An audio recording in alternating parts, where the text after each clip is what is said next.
You can't buy it. It's earned the hard way over decades and eras. On the field, on the road, in the mud. With guts and with grit and firm belief that today could be our day. The Lamar Hunt U.S. Open Cup is back. Still alive, still kicking, the oldest prize in American soccer. 96 teams, part-timers to major leaguers. Survive and move on, lose and you go home. So we call all underdogs, dreamers and believers. And we ask you again, one simple question. Are you up for the cup?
Tradition.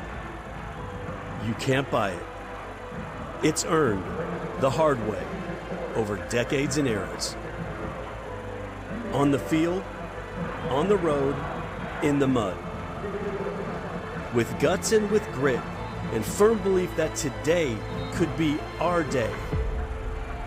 The Lamar Hunt U.S. Open Cup is back.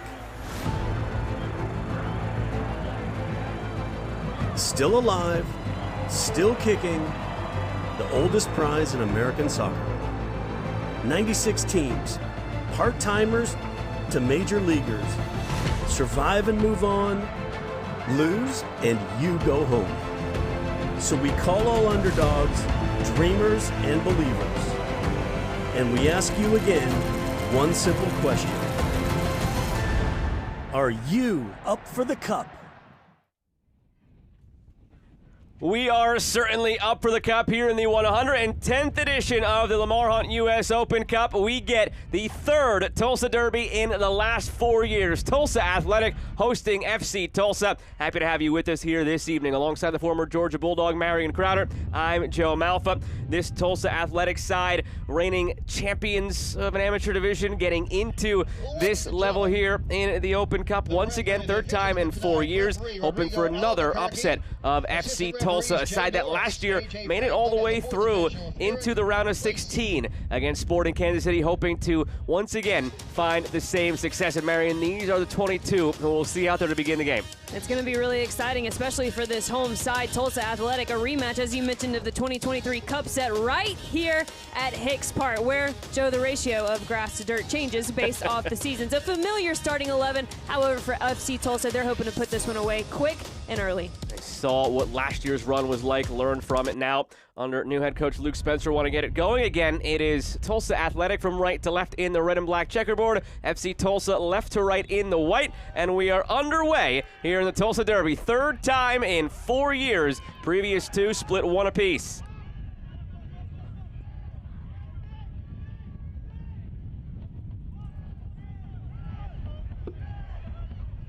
Tulsa Athletic competing this year as a UPSL side in their 7th Open Cup. Previously had played in the NPSL every year except for 2020 before this past year's shift to UPSL. Successful year it was in their transition, 9 wins, 1 loss, but an upset in the opening round of the playoffs. They came through their local qualifier to get here, dominated through to the final, and won on penalties against Chicago House. FC Tulsa qualifying here in this round as one of the pro sides, the USL Championship. We'll see more teams from USL Championship entering later on. In this round, just 8 USL Championship teams, 32 pro teams, 32 amateur teams.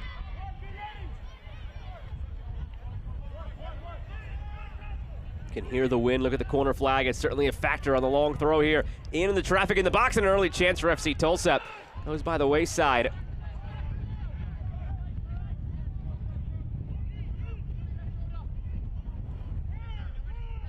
The wind definitely going to be a factor here tonight.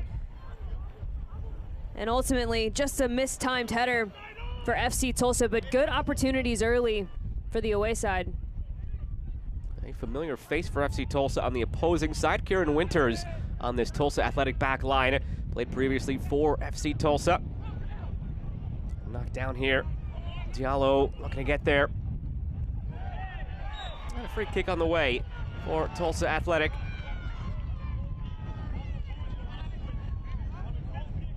2024, Tulsa Athletic lost in the opening round against Northern Colorado Hailstorm of USL League One. It's back in 2023. That Tulsa Athletic won in the opening round against the USL 2 side, beat FC Tulsa in the second round before they lost to Sporting Kansas City in the third round. It's the furthest that Tulsa Athletic had ever gotten in this tournament. FC Tulsa's best finish last year when they made that round of 16.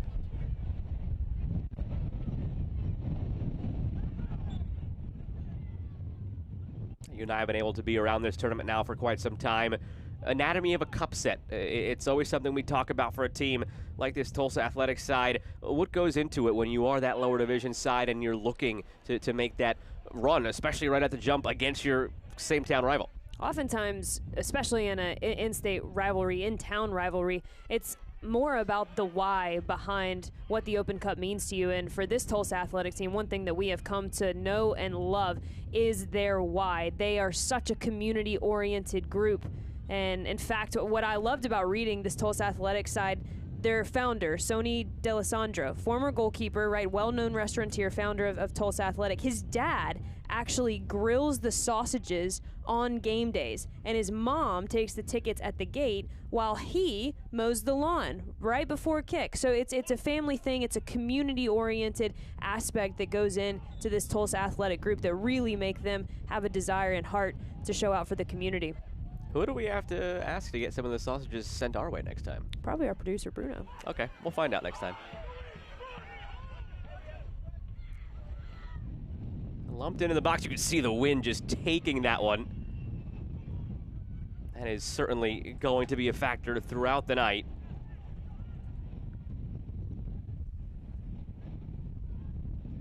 FC Tulsa on the attack. Ball never stopped. There's not much traction on this field. You mentioned it earlier, the ratio of grass to dust. It's not really the way you want that ratio to go. So there's not much to slow the ball down. Then you factor in the wind. It's just going to keep rolling until somebody stops it physically. 75 degrees right now, so temperature's not an issue, but the wind howling over 20 miles an hour.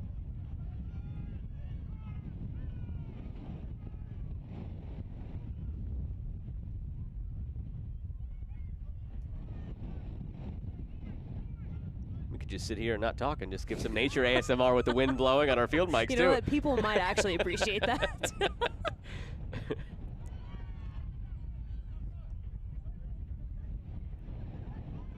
You expect always in games like this for the pro side to be the aggressors, to be the side that controls the lion's share of the possession. It's just what can you do with it if you're Tulsa Athletic? The moments you do find. Juan Moreno lost it there. I think another part that goes into that, especially for this particular matchup, is the familiarity, right? These teams have met before, and when they first met, players for Tulsa Athletic counted the star power, right? They felt like it was all just a bit too much. They were almost too in awe of the whole entire process. And then what led to the 2023 Cup set was the familiarity they had with being in what is the Open Cup, having to go face the higher sides, the more aggressive sides, and being comfortable that you can compete and that you deserve to be there. And so I think with that in mind, that's really what makes this matchup one of the most special ones in the opening rounds. One thing that you see, of course, all throughout the Open Cup, and especially early on, is these local rivalries. And we saw it earlier tonight, a game going on for the first time between Sarasota and Naples, USL 1 versus USL 2, and a Sarasota side that's going to be rising up to USL 1 next year. So those local rivalries, that's what helps this tournament early on. Chance here, bouncing through the dirt. You see how that hopped up last second on Greziak, the goalkeeper. Did well to keep it out. Also to note, we've obviously been talking about the wind. You can hear it very easily, and it's blowing across the pitch. So I've been waiting for FC Tulsa to get the ball on this left-hand side. Obviously, the wind is going to carry it with much more pace. You add the texture of the pitch, and it's a nightmare for goalkeepers out there. See what the wind does to this corner kick. It's whipping right in at goal. And the corner flag is an issue right now.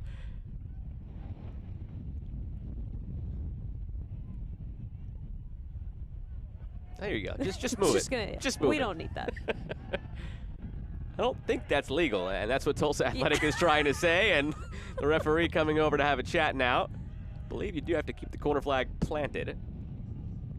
In fairness, I love that you just took ownership of that. You know, hey, we've got a game to play. This is in my way. Away it goes. And that's the conversation going on. Oh, it's a yellow card as well. I take it back. Rodrigo Albuquerque not in a lenient mood this evening. If you're playing Open Cup bingo at home, first yellow card of the match for removing the corner flag. The magic of the cup, Marion. It's probably foreshadowing for what this match is going to be. This match, this tournament, we love it all for these reasons.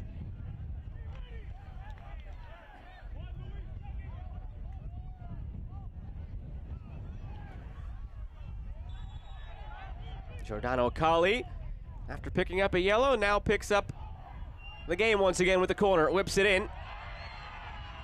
Tulsa Athletic gets it away initially. It was a difficult hop again to deal with. It just died on Greziak, but he keeps it out. Cuts it through the wind. Sort of. It's knocked down there at the end. Thomas Lamb couldn't keep it alive.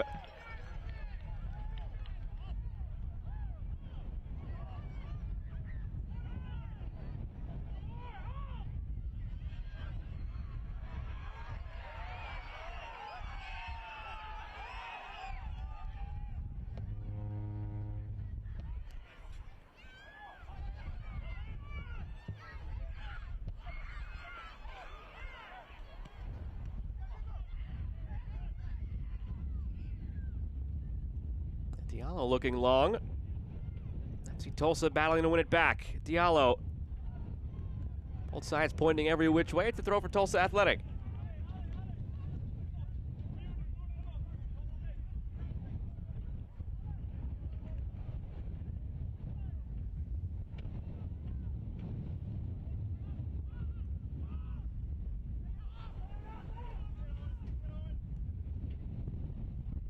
First attempt at some possession in the attacking half for Tulsa Athletics, settled by Lamb.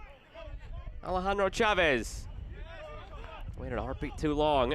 El Medgar pressuring. As was Alex DeLu.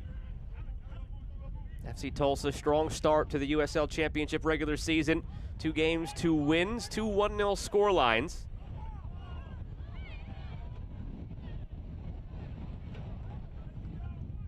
Last year, a disappointing one for Tulsa. On the outside of the playoffs looking in.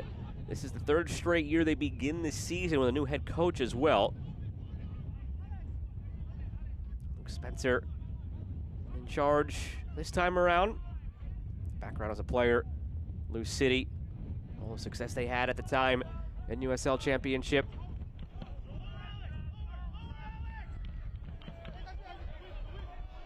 Arthur Rogers, one back by Tulsa Athletic.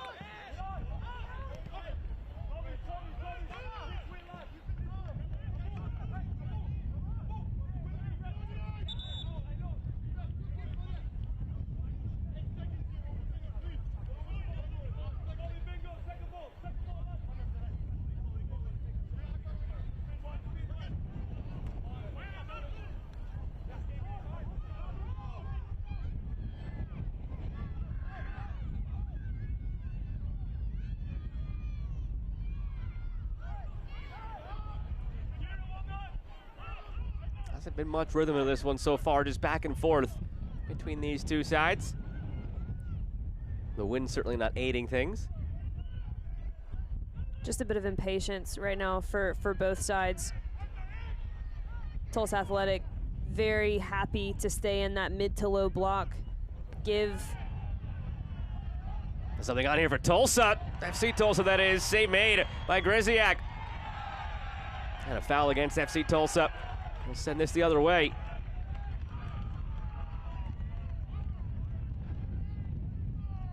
What a save that was by Griziak. Well done defensive effort from the front runner.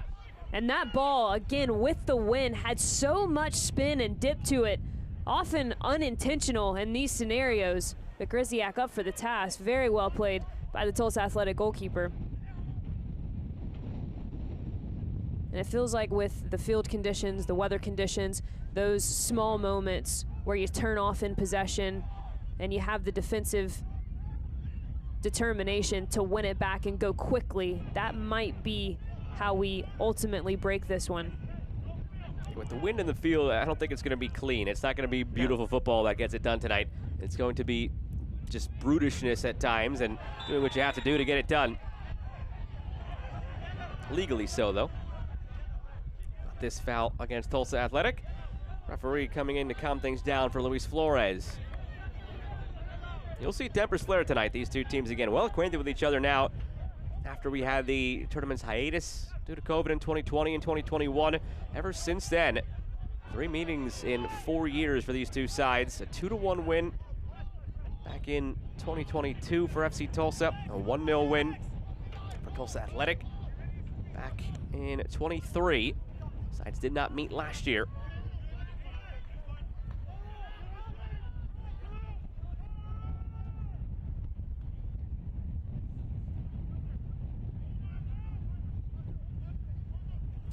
Six teams in this year's tournament. Total of 95 matches to be played. Final coming on October 1st. Long way to go to get there. Prize pool announced today is nearly doubled. Overall $1 million prize pool. The prize for the lower division sides essentially doubled. So the likes of Tulsa Athletic competing for that. Furthest advancing team gets a share. It's something that Tulsa Athletic has earned before. Tied with the Chicago House for the Open Division prize money back in 2023. So it's significant, and now that that's doubled, you end up in a tie again, and it's what the old full prize used to be. So for these sides in this tournament, it means that much more what that sort of money could do for a club like this. Competing for that as well. I think the pride between these two teams goes a bit deeper than that as well. You alluded to it, obviously the familiarity they have with each other in this cup, but for this Tulsa Athletic team, a group that started out as a Sunday league, you go play some games, get some beers, hang out, right? It was enjoying each other's companies and the game that they love. And Sonny D'Alessandro rented out the former home of the minor league baseball team, the Tulsa Drillers, ended up getting 4,000 people to the Athletics opening game in the NPSL in 2013, and he mentioned that all changed when FC Tulsa came to town, amongst a few other changes in the area, and because of that, he felt like they have had to scrap for a home. And so there is not only pride with this Open Cup and what it can mean for the lower division teams, but it's also pride with what this Tulsa Athletic Group wants to win back for their community. Yeah, timeline on that. Tulsa Athletic founded in 2013. FC Tulsa founded later of that year, but didn't begin play until 2015. So it was a market cornered by Tulsa Athletic for those first 2 years, because at that point FC Tulsa was just a concept, an announcement, and not yet fleshed out. Ever since then, Tulsa Athletic have been sort of forced to take that back seat. This is their chance to prove otherwise in this tournament. And a free kick on the way for Tulsa Athletic. Their qualification story was a unique one and a fun one this year. After dominating the early rounds of qualifying, combined 12-0 scoreline in their first 2 games, they get to the final against Chicago House AC. And to decide who would host the final, Sonny D'Alessandro, as you mentioned, with Peter Wilt, the chairman of Chicago House, they met halfway between the two cities at a coin toss to decide who would host. It ended up being a Chicago House home game, 0-0 penalties, and that's how Tulsa Athletic got through in the shootout in their qualifying phase.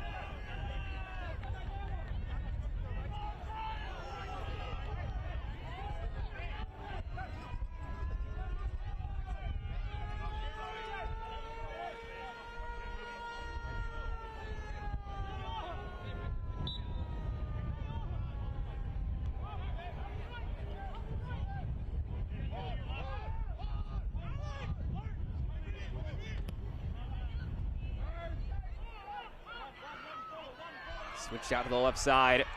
Diallo taken down. FC Tulsa wants a free kick, and instead it will be a throw for Tulsa Athletic.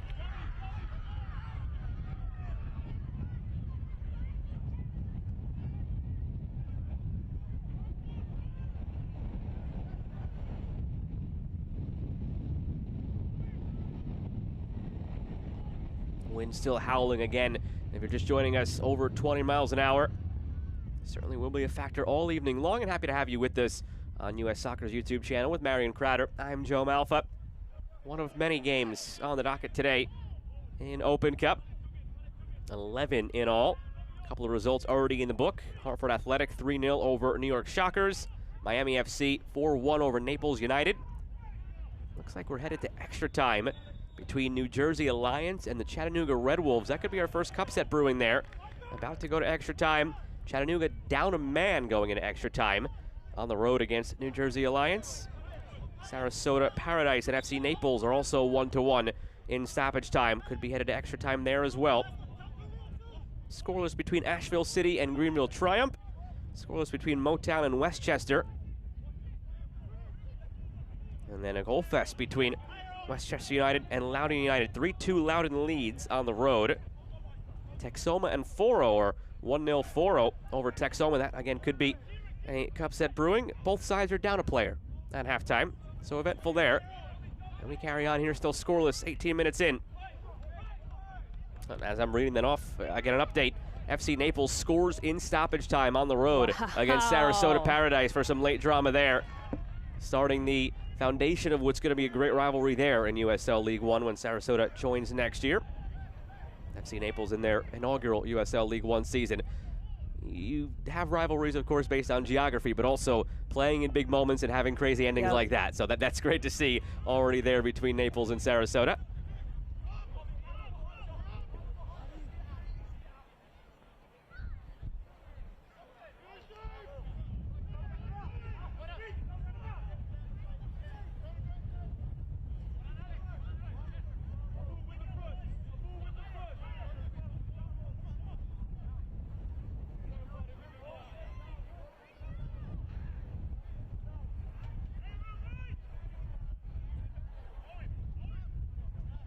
Krzyzak's already had a couple of saves to make. It's down for the goal kick. 4 shots, 3 on target for FC Tulsa. A lot of the play has been spent down at this end of the field.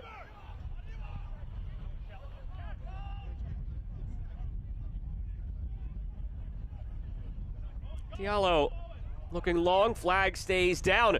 Chance for FC Tulsa here at the end line, and it's knocked out for a corner.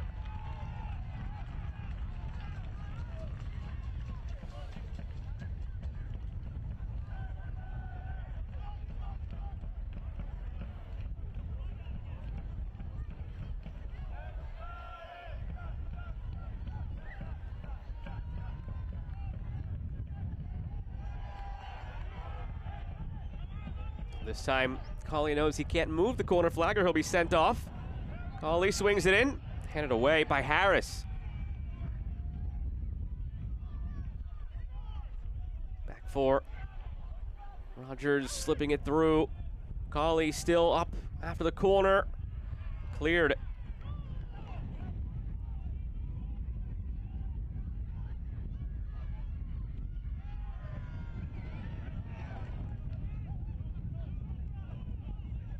Alejandro Chavez.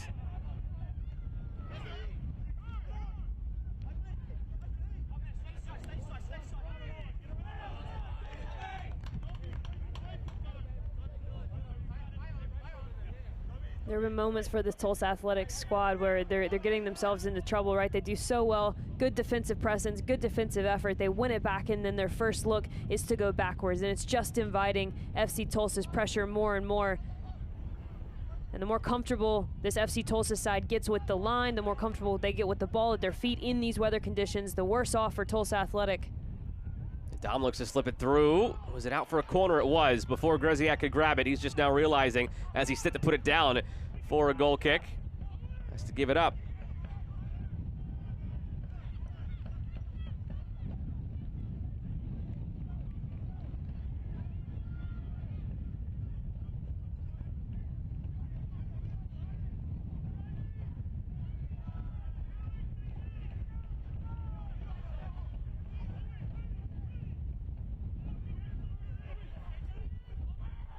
High arc and corner toward the back post.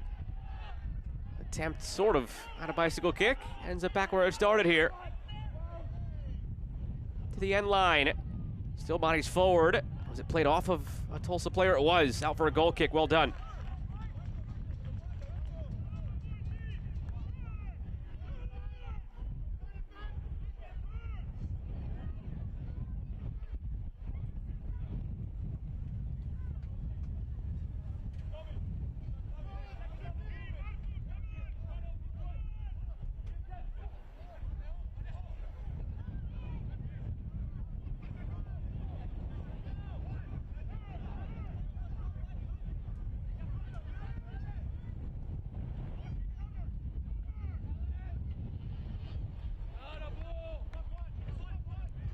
FC Tulsa winning a lot of these second balls. Cut out though by Moreno. Sends it down the flank.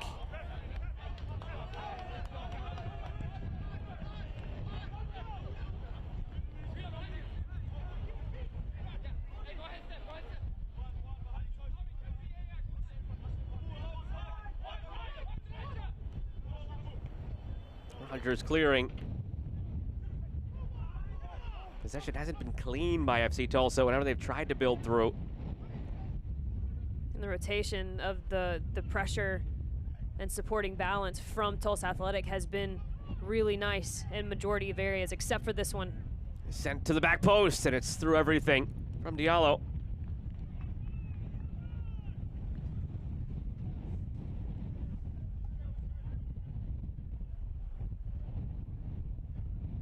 They just get caught way too flat, way too tucked in. And FC Tulsa does well to keep their shape wide, expose that open space over there on the left-hand side. Again, that's the space, that's the area of the field that's gonna have the wind with the ball. The pace is gonna pick up, the texture is gonna pick up. It's gonna be the most difficult side of the pitch for the goalkeeper to be able to make a save. The more FC Tulsa can attack through that left-hand side, the more dangerous they're likely to be. Now, Tulsa Athletic, as an amateur side, they won't have their season begin until mid to late spring officially, so they're not really in rhythm right now. They're not in the throes of a season the way FC Tulsa are just coming off a preseason and their first two regular season games. But this Tulsa Athletic side, comprised for the most part for players who play at Oral Roberts collegiately, so a lot of familiarity still within the ranks, so they won't look the typical amateur side in this tournament that they may seem disjointed at times because they haven't been playing for months or haven't played together. They have. A long throw, flicked on, still loose in front. And out for a goal kick. And after some conversation, they changed their minds. Now a corner.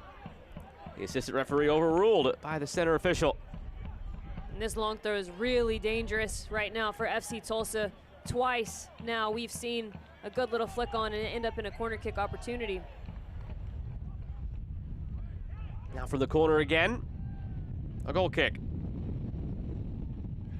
Opportunity has been squandered by FC Tulsa. That was already corner number 4.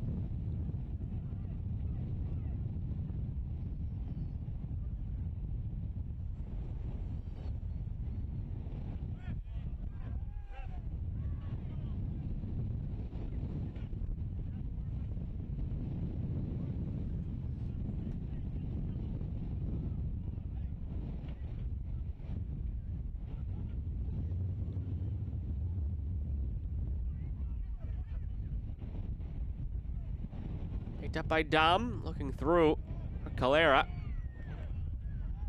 Taylor Calera had some success in this tournament last year when he was with NYCFC 2. Joining FC Tulsa this season. Calera helped NYCFC 2 of MLS Next Pro get to the round of 16 last year. Had 2 goals and an assist in his 5 matches.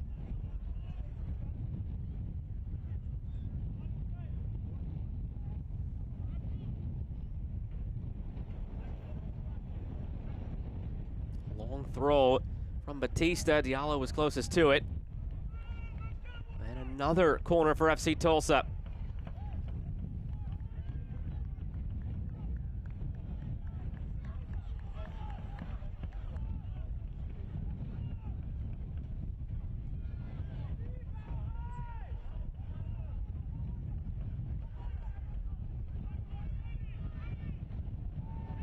And swinger from Colley. And it's over the bar. It's the best look they've gotten off of a corner. Lamar Batista stepping up from the back line. And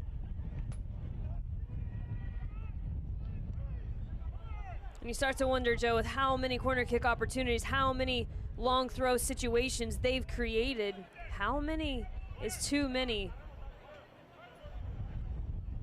I would argue that it should easily be at least 1-0 to FC Tulsa at this point, but you got to give credit to Tulsa Athletic. They are making some big boy tackles on the back line. And now the other way, against the run of play, they're going to have a corner of their own. We talked earlier about the anatomy of a cup set. A lot of that is withstanding pressure and then making the most of your opportunities when they pop up. Here it is from the corner for Tulsa Athletic.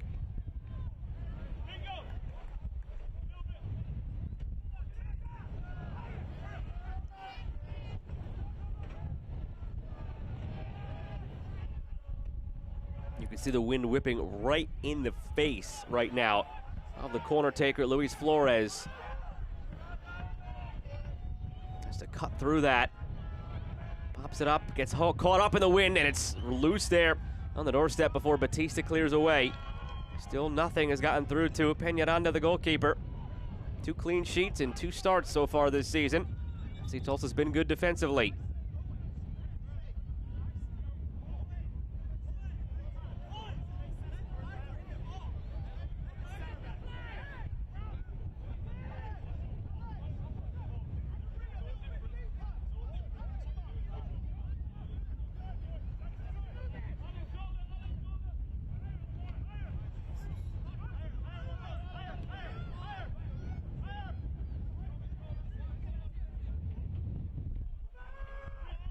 Rogers. Part of a deep run, Rogers, with Northern Colorado Hailstorm to the 4th round in 2022. It included a cup set of Real Salt Lake. A lot of Open Cup experience throughout the ranks of this FC Tulsa side.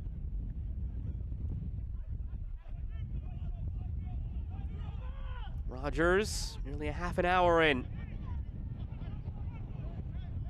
Flag stays down. Service lacked, and the wind just made it have a hard right turn. It almost got interesting there at the back post for Greziak. You get the right spin and the right moment where a gust hits, and you could see some interesting occurrences here tonight.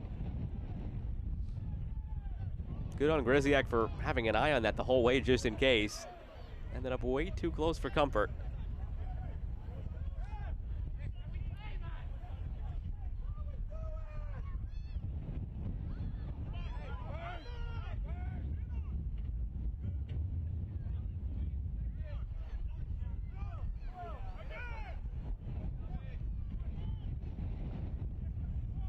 Over the top, going direct here, FC Tulsa. Good defensive play by Gustavo Vargas, and he steps through to win it. Taking a long time to release the ball, though. Tulsa Athletic very indecisive. Half an hour gone. Free kick, though, for the home side.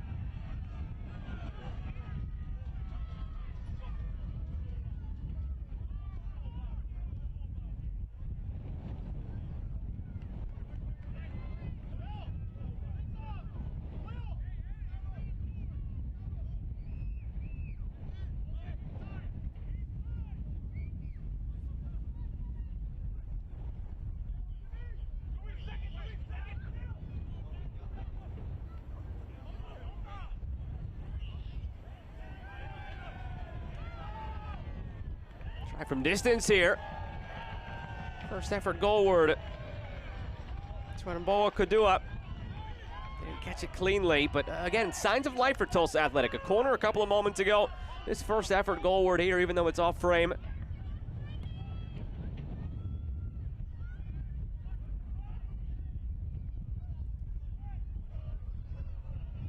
It's these bounces that have been so awkward off the dust field in the wind.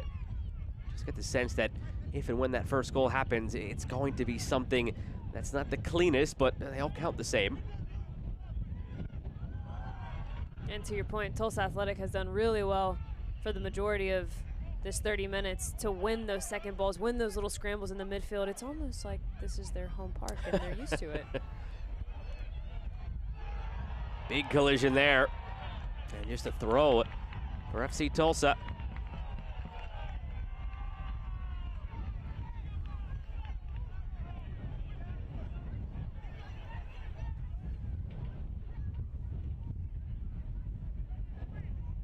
How do you try and settle things down if you're on either of these teams right now, given the conditions and knowing you might not be able to play the way you want to play? I think that's the thing for Tulsa Athletic.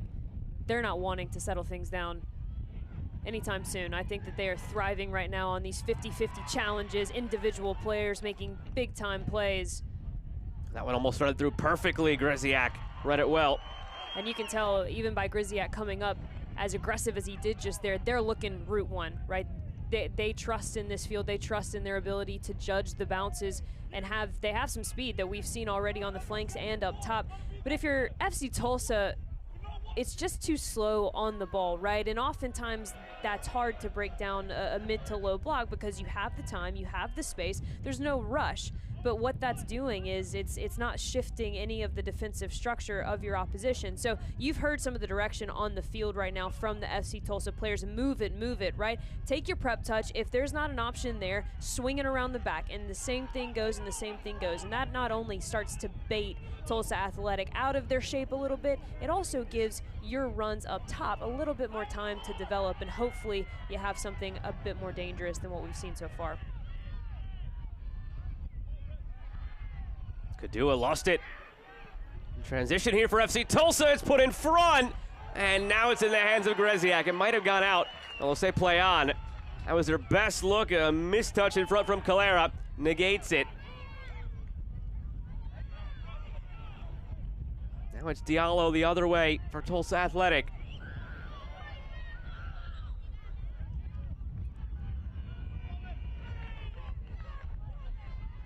That was the chance for FC Tulsa here in this first half. First genuine golden opportunity. And again, you just wonder if the conditions had an impact with that misplay.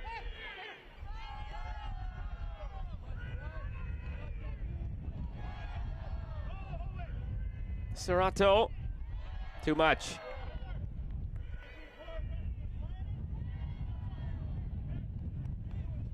And here's a look at that last touch. just pops off him, and well done by Grisiak to make no hesitation. Brave goalkeeping, read it the whole way. We've seen him do it a couple times, saw the missed touch, and knew that he only had one shot to get that one. Very well done so far by the Tulsa Athletic goalkeeper, and very well done to his back line. They have stepped up in a multitude of ways so far in this first 34 minutes.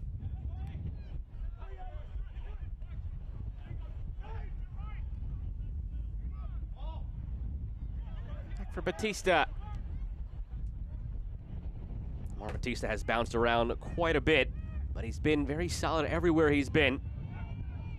Diallo feeds it wide. Something building here for Tulsa Athletic, right on goal, but it's saved by Peñaranda. He was backing up. Seemed like off the foot. He read that as more dangerous, but comfortable in the end. But they're showing signs of life. We haven't seen Tulsa Athletic try to build through the midfield whatsoever. They find themselves with some time and space, nice little combination, find it out wide, and hey, why not? Just put it in a dangerous area, especially in a tournament like the Open Cup. You put it in a dangerous area, who knows what good things might happen. All you need is one. Just get that one and then hold on to it if you can. Seen it time and again in this tournament. Seen it from Tulsa Athletic in a 1-0 win over FC Tulsa 2 years ago. 10 minutes to go in this first half, still scoreless.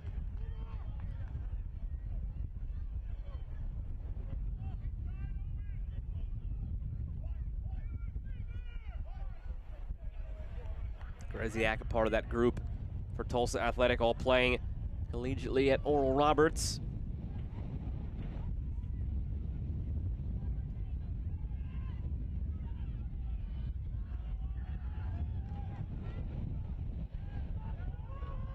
Forward for Tulsa Athletic. Late contact there. It is a corner.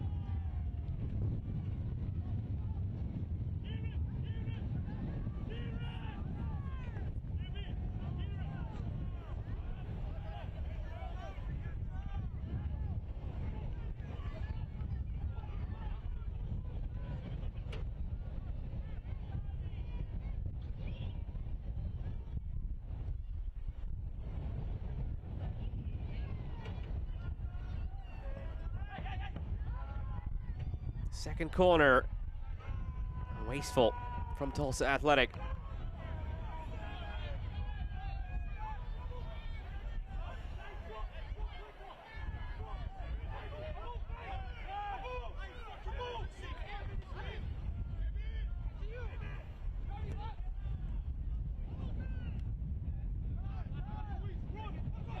Serrato over the top, Dom pressuring. Another corner for FC Tulsa. At some point, have to make one of these count. This is corner number 6.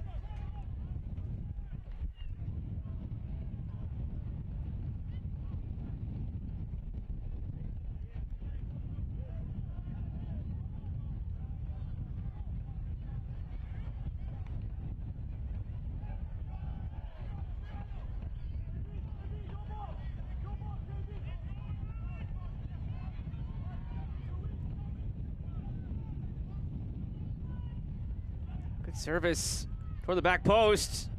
Cleared away in the end by Vargas.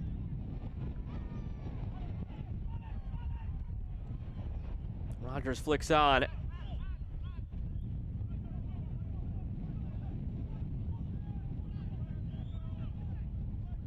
Clipped in toward Calera and all the way through.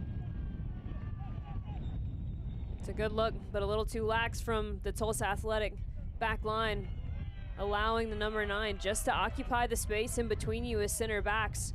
And one thing that FC Tulsa has eyed in the recent minutes is the delay in dropping of the Tulsa Athletic back line. Oftentimes those 3 will have a tendency to be tucked in. They have a tendency to stay a little high. And now FC Tulsa is starting to just send numbers to occupy those spaces. Little chip balls in behind. And that's where they've been creating a lot of the dangerous opportunities of late.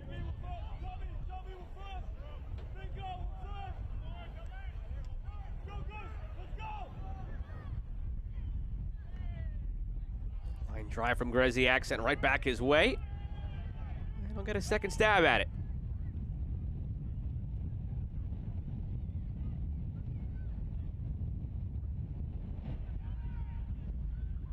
0 for 2.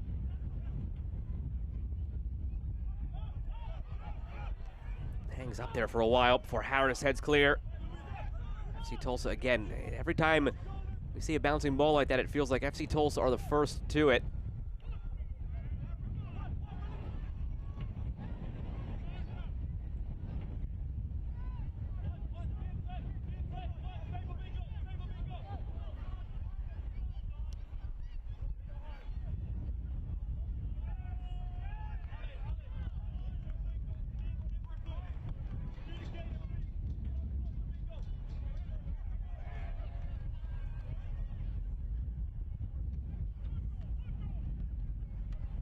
FC Tulsa started the season with a 1-0 win on the road against Phoenix Rising, and then a 1-0 win at home last game against Tampa Bay Rowdies. 6 points, perfect to begin the season. One of 2 teams in the Western Conference of USL Championship to open the season at 2-0.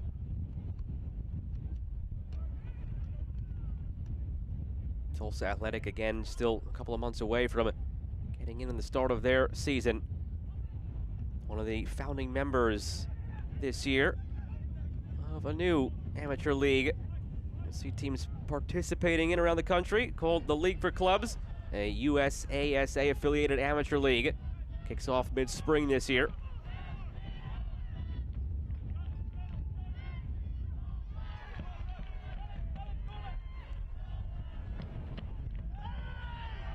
Foul called against Kadua.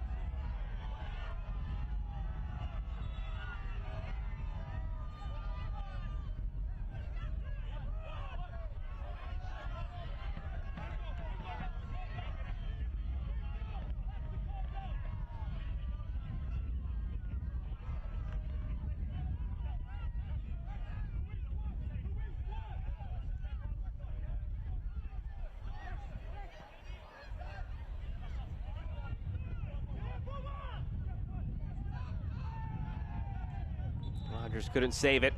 Starting to get sloppier from FC Tulsa as well. Almost frustrations building after some chances that have been missed, and a couple minutes away now from halftime.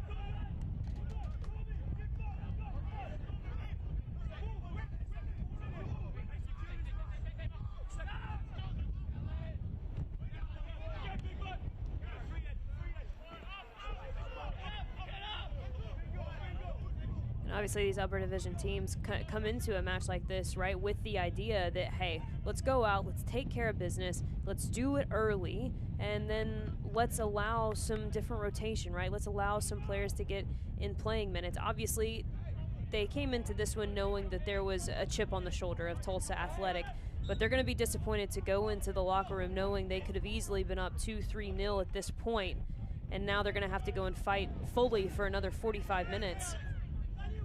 Not at all what you want if you're FC Tulsa, and everything that you want if you're Tulsa Athletic. You mentioned it, the makings of a cup set, being able to withstand pressure and see some signs of life in the attack. Exactly what we've seen from Tulsa Athletic in this opening half. All it could take is one and sometimes nothing. Just get the penalties and win it there.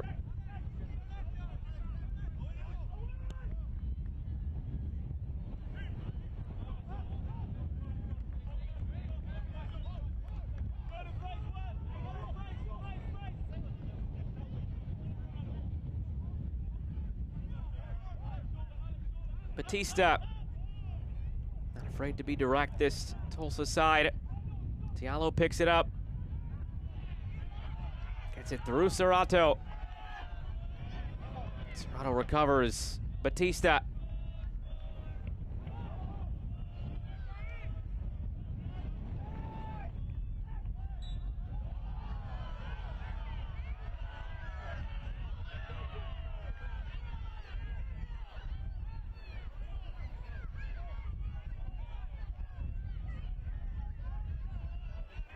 Make no mistake about it, this game has had a certain level of physicality to it. You talked that Tulsa Athletic hasn't quite started their season. They have been training, obviously, many members of Oral Roberts, but that's something that these USL Championship teams and League One teams are having to deal with, right? The preparation for Open Cup in the midst of a season where you're trying to recover, match day prep.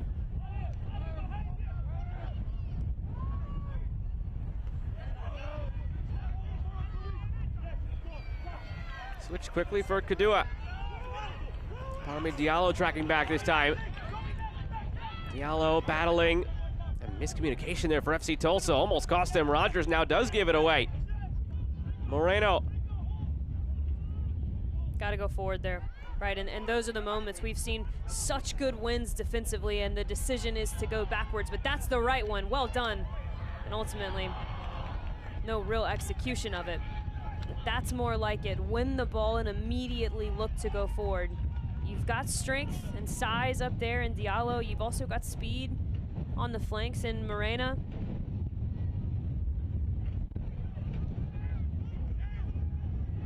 3 minutes of stoppage time coming here at the end of this first half. 3 minutes. 3 minutes of stoppage time in the first half.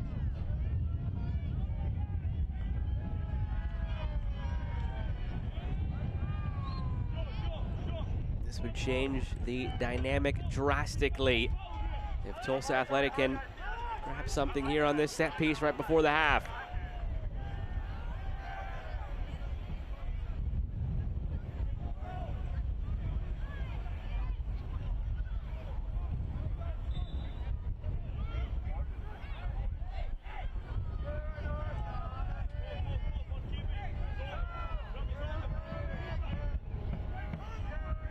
Gets caught in the wind.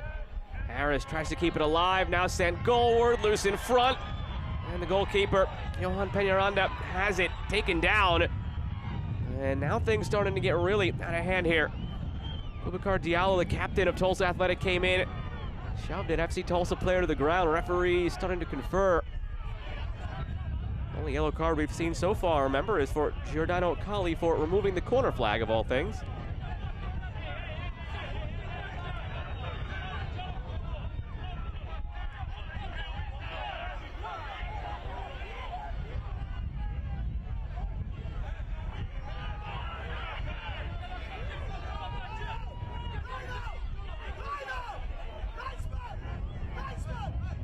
Good all-around effort from Tulsa Athletic, obviously, to keep it in the mix, but it's right here that the ball was collected, and it's a bit of a late incoming run by Vargas, and then chaos started to ensue.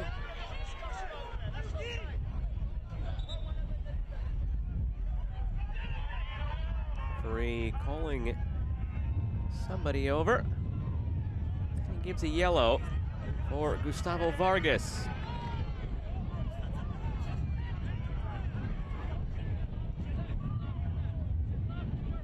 Tulsa Athletic yellow card to number 3, Gustavo Vargas in the 45th minute. Yellow card, Tulsa Athletic to Vargas in the 45th minute.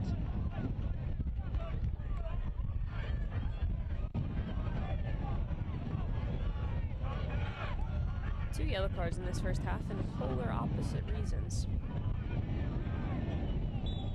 I'm trying to think, what else can we knock off that yellow card bingo card? Incorrect substitution. Removing the shirt for a goal celebration. Yes, there you go. Any other wacky ones that I'm missing? I don't think so. The wackiest one would be if he forgets that he's already gotten a yellow for a yellow, does it again.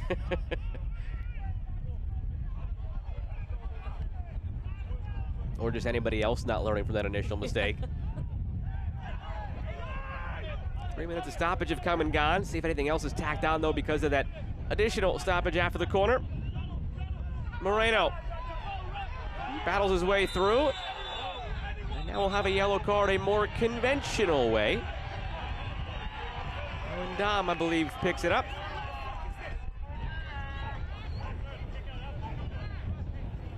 We alluded to it earlier. Starting to see the frustration. Yes, FC with Tulsa, this Tulsa Athletic team and the way that they've been defending, but really I think that that's a mere reflection of the frustration for FC Tulsa as a group, as we see a yellow card. Right, there we go. Add that one to the list. We have 4? Yellow card. 4 total, yeah. FC Tulsa bench in the 45th minute. Yellow card to the FC Tulsa bench, 45th minute.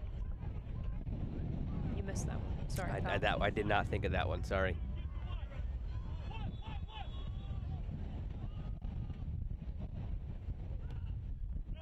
Whipped in from the free kick. Dangerous effort And that one could be encroaching on a free kick for the wall because you had Taylor Calera about halfway to the free kick by the time it was taken.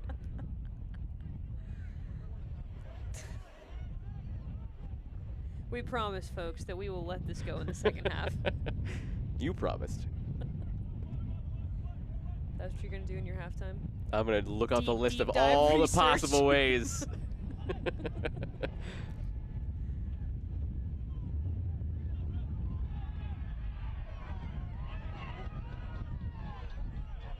One last free kick here for the break.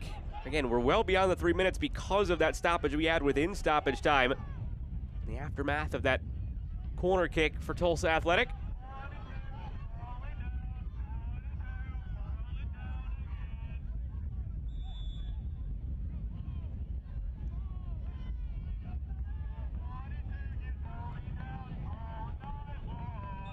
And that whistle will bring us to the end of the first half. Scoreless between FC Tulsa and Tulsa Athletic. 45 to go, and maybe more beyond that. Yeah, I think so too. And really, when you look at the first half, FC Tulsa's got to go into the locker room and simmer down. They really need to have an emotional check and wrangle this game in. If you're Tulsa Athletic, this is exactly what you want. You did well to withstand pressure, and you're starting to see some visible frustrations to your opponent. Someone has to go through. It's Tulsa Athletic or FC Tulsa. These two sides have split the last two meetings. They meet again here in the first round of the 110th edition. More to come from Tulsa.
0-0 as we're set to begin half number 2 between Tulsa Athletic and FC Tulsa. First, a look at highlights from half number 1. Most of the highlights you'll see will come down FC Tulsa's end. They were the better of the two sides in terms of chance generation in that first half. They were, and they're going to be really upset with themselves as they entered the locker room at halftime because it easily should have been 2-3-0 in their favor early on. It was really corner kick after corner kick.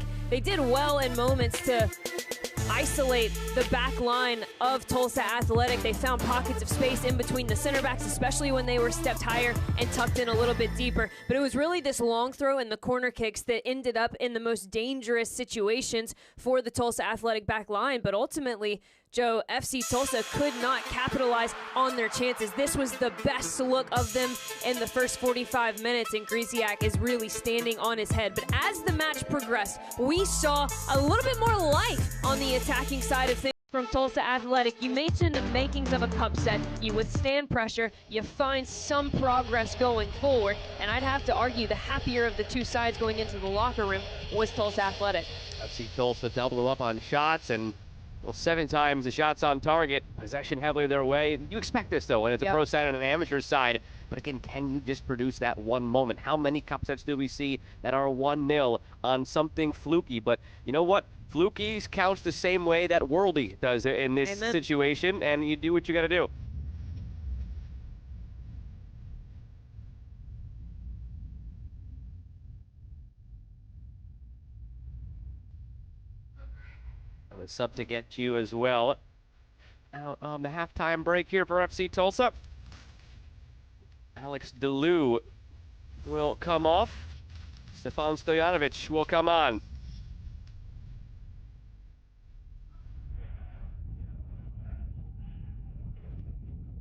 Personally like the in-park DJ.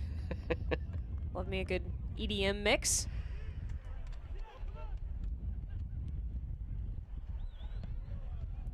We are just waiting for the official, by the way, here. I think he was over there at the DJ table for you. I think you have to thank the referee. Might have been. That was him. Because he's nowhere to be found at the moment. Ladies and gentlemen, your attention, please. Substitution, FC Tulsa. We've got Tulsa ready. FC Tulsa, that is. We've got Tulsa Athletic ready. We don't have officials ready, though. Coming in, number 19, Stefan Stojanovic. Stojanovic in for DeLu, FC Tulsa. The 46th. There they go. Referees have finally joined the fray. Love the effort. Love that I sprint feel like we've sideline. seen before teams come out late. Have we ever seen the officials come out late? No, I personally would have tried to start the game. That's my reputation with officials. Can the officials get a yellow card for that? I think so. It's almost like a citizen's arrest. Right? If a cop speeds or does something in terms of traffic violations, I feel as a citizen, I have a right to say, hey, citizen's arrest. Well, you know what? Same thing with Giordano Colli got a yellow card for removing the corner flag. Exactly. He should go try to hit that Uno reverse card on our referee, Rodrigo Albuquerque. Tried that in a charity game once I've seen on social. No, not me. I said they have. They have. Others out there have tried that in a charity game before. It didn't quite work out for them. Without further ado, the referees are present, and we're ready to go here in half number 2. FC Tulsa right to left in the white, Tulsa Athletic left to right in the black and red. With Marion Crowder, I'm Joe Malfa. Happy to have you with us here. Opening night of the 110th edition of the Lamar Hunt U.S. Open Cup. First round action between these two sides, meeting for the 3rd time in 4 years, and guess what? Just like we ended the first half, we start off with an FC Tulsa corner kick. This was their issue in the first half, not capitalizing on these. They had 6 first half corners, nothing to show for it.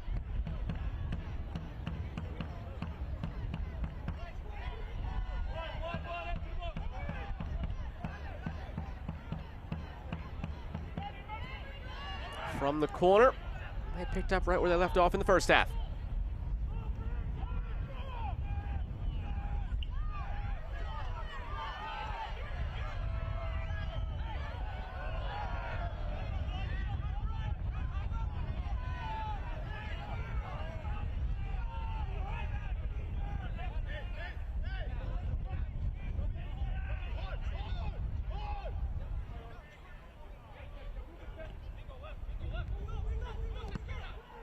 Pressure here from Tulsa Athletic. It will spin out, but that's how it has to happen. You see Lamar Batista frustrated.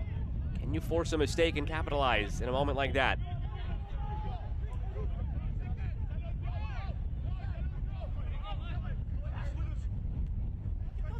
last thing FC Tulsa on a night like this would want as you get deeper and deeper in the second half is extra time. Coming off of a weekend in USL Championship and getting to another as you're now in the rhythm of your season. Last thing you'd want to do is play an extra half hour's worth of soccer. Especially if you get to that extra time phase of the game, you know it's just going to get that much tougher. Tulsa Athletics sitting in, hoping for penalties. So for FC Tulsa, it behooves them to try and get this done early if they can. The longer it goes, the more pressure builds on them, the more difficult it gets.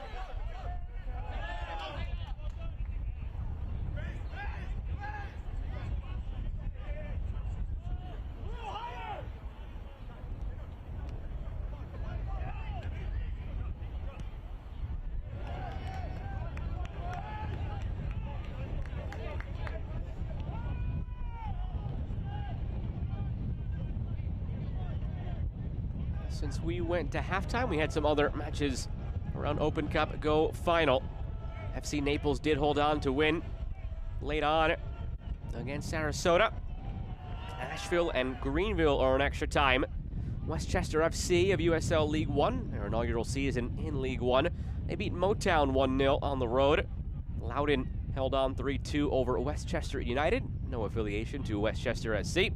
Approaching the end of regulation between Texoma and Foro, 1-1 there. Both teams playing down at 10 men, and we're in penalties between New Jersey Alliance and Chattanooga Red Wolves. If New Jersey Alliance can pull it off, it would be cup set number 1 of the day.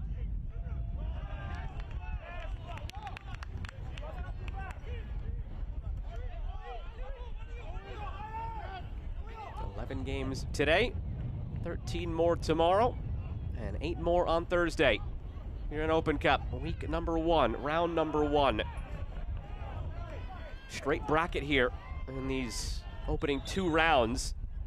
Essentially, it's just 16 quadrants of 4, and you're paired off with another group of 2 teams. The winner of this matchup will get the winner of AV Alta FC and Ventura County Fusion.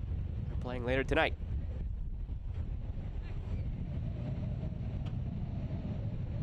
Wind has not relented, up over 20 miles an hour, gusting upwards of 30. Long throw cutting through that wind. FC Tulsa trying to make something of it. Serrato.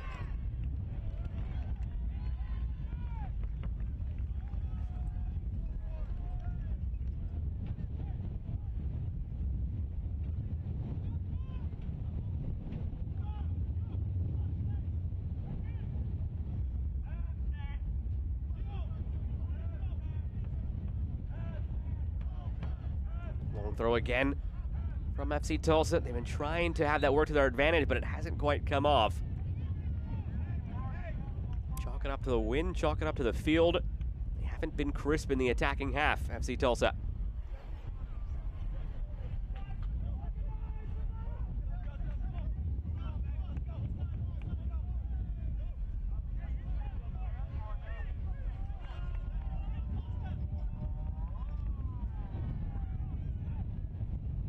Curious to see if Tulsa Athletic go a lot more direct in this second half. Now the wind is firmly at their back. You saw it there from Greziak.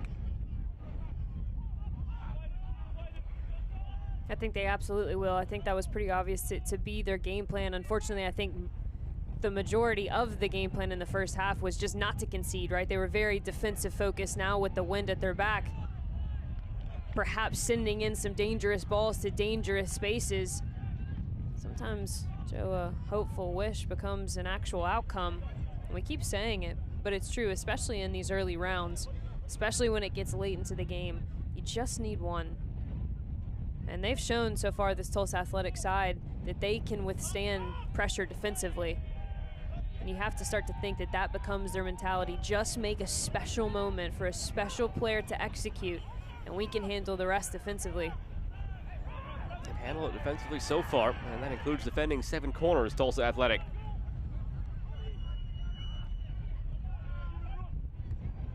Now you're starting to see more in the attack. Not connecting, but ideas percolating and space being discovered.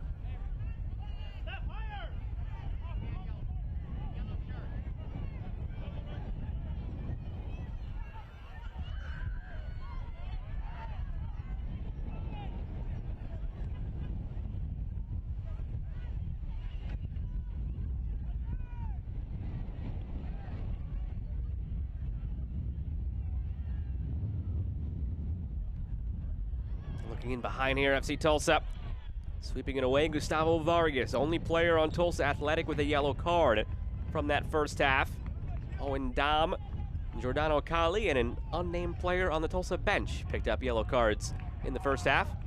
And in our book, the officials. Yes. For being tardy. Yes.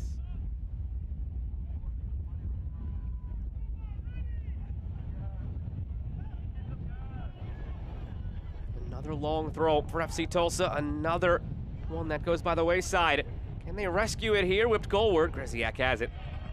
Were you often late to school? I mean, am I going to get in trouble? Not now, like 20 years later. Yes. Have you met me? I am late everywhere. I admittedly was setting you up with that question. What if I would have hit you with not perfect attendance? I would have been stunned. Usually you Show me the proof, baby. Usually you form better habits as you age, not worse habits, but I digress. I have not improved nor gotten worse in that area. It just is what it is, and a part of what I like to call my character, my overall being. Well, you maintained a job for this long, so.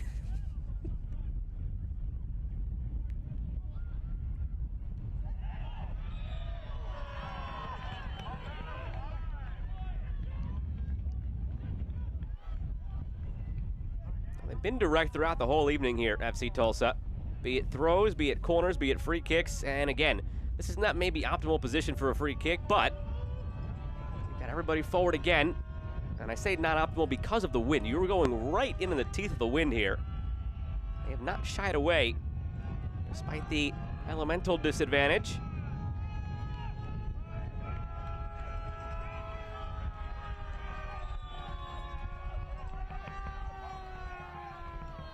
Free kick curled in back post. Not a bad effort. One of those that troubles the goalkeeper. Is somebody going to touch it? Is anybody going to touch it?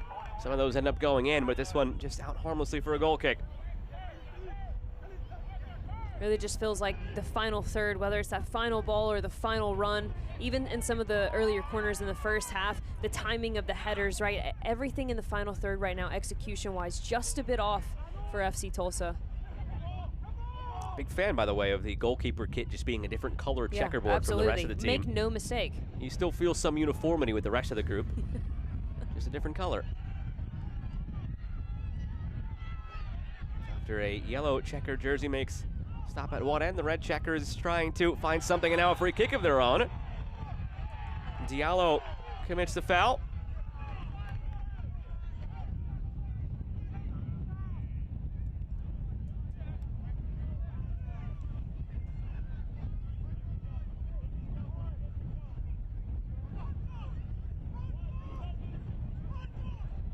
We are still cup setless. Chattanooga did win in the shootout on the road against New Jersey Alliance. That is now final. Asheville City and Greenville are 5 minutes from penalties. That could be our next opportunity at a cup set. Maybe something brewing here as well. On the free kick for Tulsa Athletic. Nothing doing. Peñaranda has it. Also about to go to extra time between Texoma of USL League One and Forel, the amateur side.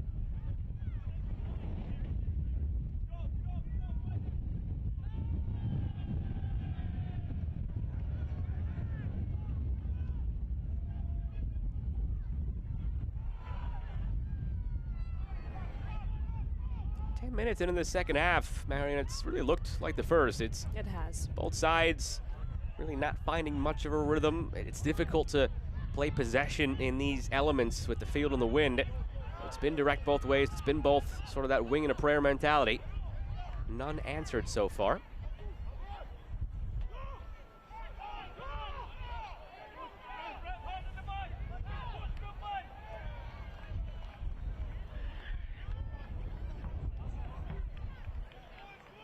And I don't know about you, but I feel like every single player on the field has accepted the conditions and the fact that it is going to be hard to possess, and the thought to even bring a ball down and find the next pass through the next third is just completely out the window. Yeah, I think, mentally these sides have both resigned to what this game is.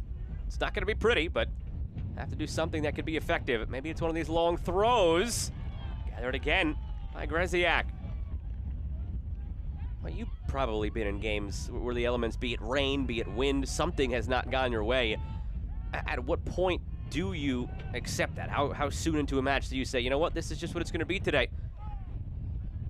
I think pretty soon, and a lot of that goes into the other team's mentality, right? What's their approach to it? How are they coming into this match? And I think off the bat, Tulsa Athletic made it very clear they were going to make life uncomfortable. They have, in more cases than not, been very tight from a pressure perspective. Any type of long ball hit, it's been swarmed by 2-3 red jerseys at a time. Second balls have been picked up. And so when you recognize that not only are these the elements and the pitch that we're dealing with, but you also recognize the temperament of the opposition, you have to make that mental switch as a player, because coaches will always tell you, we prepare, right? We have nuances to what we want to do. We have strategies, of course. But at the end of the day, it is what the game is presenting you. And the best teams, the best 11s, are the ones who can actually recognize that and make the decisions to be the most effective in any given match. The most effective party in this game so far, though, has been Mother Nature. Agreed.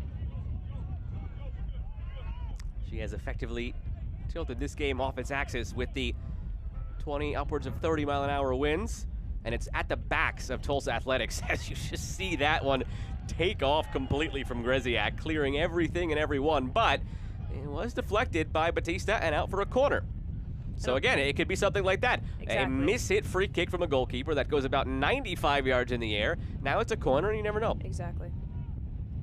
I think we need to be clear. We keep talking about the wind, right? And then you wonder, you're like, okay, well, if it's so much wind, why are they continuously playing balls in the air? Well, we've failed to mention recently that the pitch conditions are also pretty bumpy out there. And there is just about as much dirt as there is grass. I'll take a look at any pass played on the ground or any ball that bounces. You see that cloud of dust come up with it.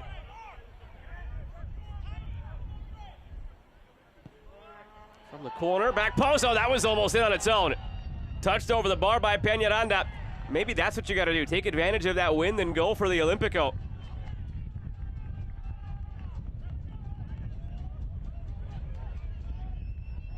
And look at this. Look at the pace.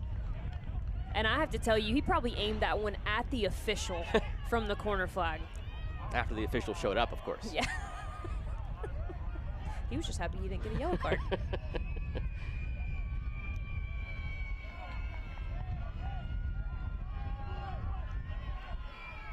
From the opposite side, it's Luis Flores now from the corner.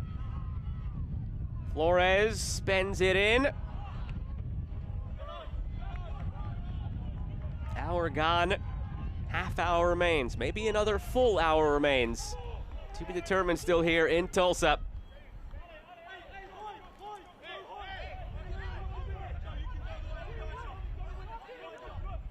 Already seen a couple of games go to extra time, and one to a shootout so far this evening around Open Cup.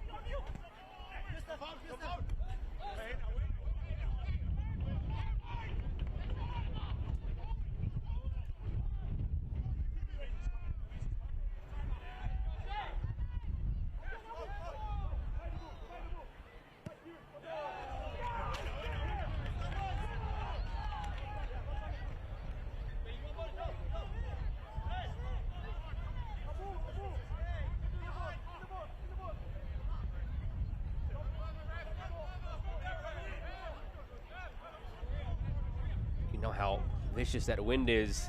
Tulsa Athletic gearing up for a long throw from all the way down here, and it gets nearly to the penalty spot. Contact in the area. Tulsa Athletic wanted a penalty. Play continues. Joe Ruiz now looking to serve one. Ruiz commits the foul, and the attack ends just like that. Lamar Batista not taking too kindly to what he thought was a dive, coming over and waving Tulsa Athletic player to his feet. The wind just carrying this ball everywhere. And yes, I agree. I think that It was a bit of a mistime by the Tulsa Athletic player right into the FC Tulsa defender, who was quite literally standing still. And that was Kieran Winters, formerly of FC Tulsa, with what was an evident dive. So his former teammates not taking too kindly to that. Now Diallo serves a ball in, chested down, laid off, bouncing through, and Greziak makes the save.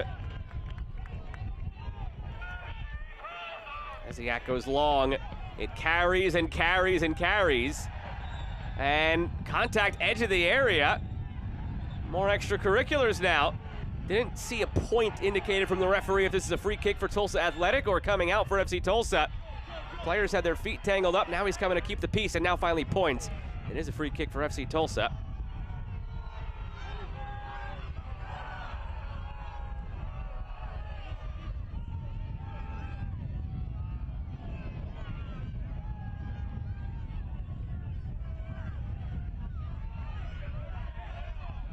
And rightfully so, having a talking to Diallo, who's been on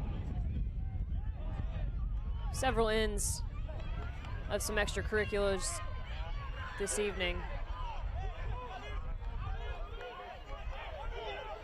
And right now, you have to understand what he's doing, right? We've talked a lot about this.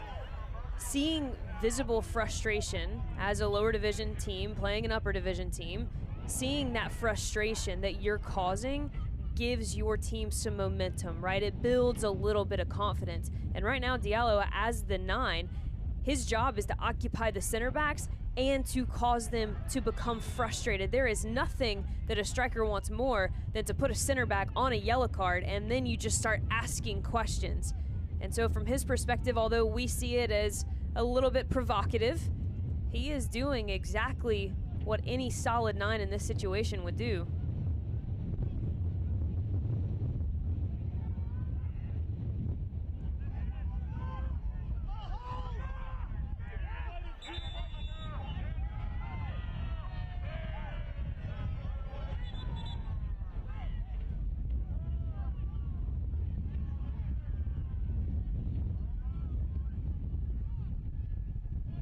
Skims through from the free kick, out for a Tulsa Athletic corner.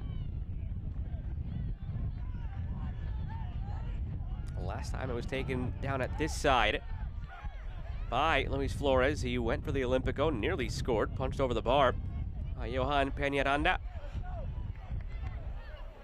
Will he have the bravery to go for it again? Or was it just a one-off trying to catch Peñaranda by surprise? Traffic in front of the goalkeeper this time. Bit of a different look from Tulsa Athletic. Flores.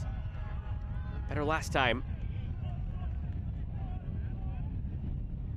We saw last time the wind aiding it to a near Olympico, and this time the wind basically ending any chance it had at succeeding.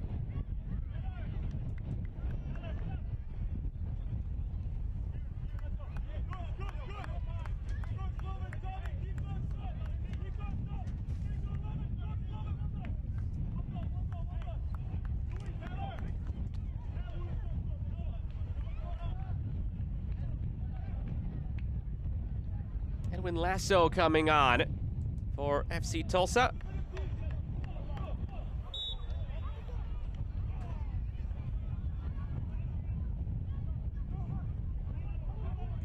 Khalil El-Medkar departs. FC Tulsa substitution in the 67th minute. Is that contact or stumbling on the surface? There was contact in the eyes of the referee. Coming on. I think it was Gustavo Vasquez, who's already on a yellow, and that will change things. Vargas, excuse me, sent off. And off number 10. I think he was trying to plead the case that it was barely a touch and it was more a stumble on the field. But going full speed like that, even the slightest touch is going to send a player off kilter like that. You mentioned it earlier, the job of a 9 to get a center back on a yellow and cloud his judgment. That's exactly what happened. Vargas picked up that yellow card foolishly in the aftermath of a battle off of a corner in the first half, and now sent off. Tulsa Athletic yellow card in the 67th minute, number 3, Gustavo Vargas. That's his second yellow card. Vargas sent off in the 67th minute. Tulsa Athletic playing with 10 men. Becomes that much tougher now for Tulsa Athletic as the lower division side down a man. At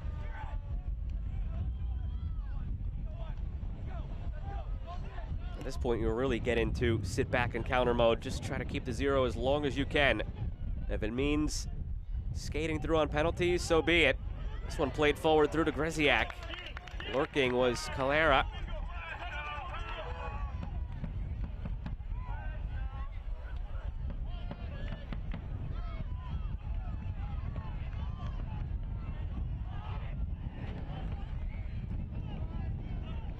These are the moments too, now down a man, where, and we've seen it time and time again in this match so far, the press for Tulsa Athletic has been very disconnected, right? A couple of players go, the rest of the line has dropped back. Now it's about having a compact shape, Joe, to ultimately do what you said, which is to keep the zeros. That's the goal. The goal right now is to keep the zeros, take advantage of any transitional moments, but ultimately try to get this thing into extra time. Advantage played here. Look at the dust coming up. Losing his footing on that dirt spot was Luis Flores right as he was ready to take a shot. And that goes back to what you were saying earlier. If you're sitting at home wondering why keep putting the ball up in the air into this wind, well, that's why, because going by land is not much safer.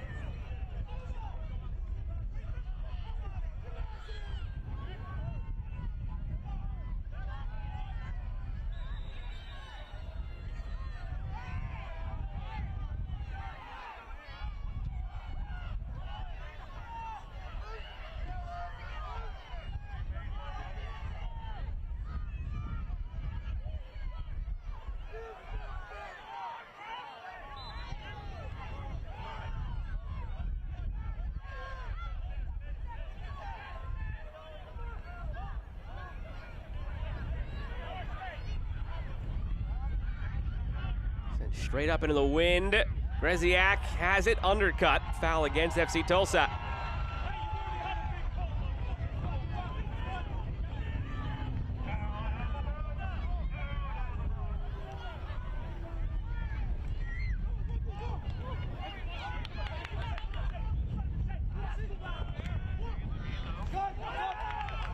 Kept in by Diallo.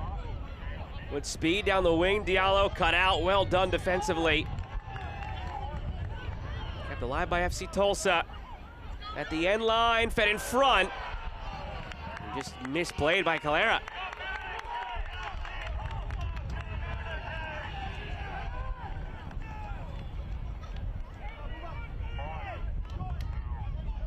Nothing's coming easy for FC Tulsa once they get to the attacking third.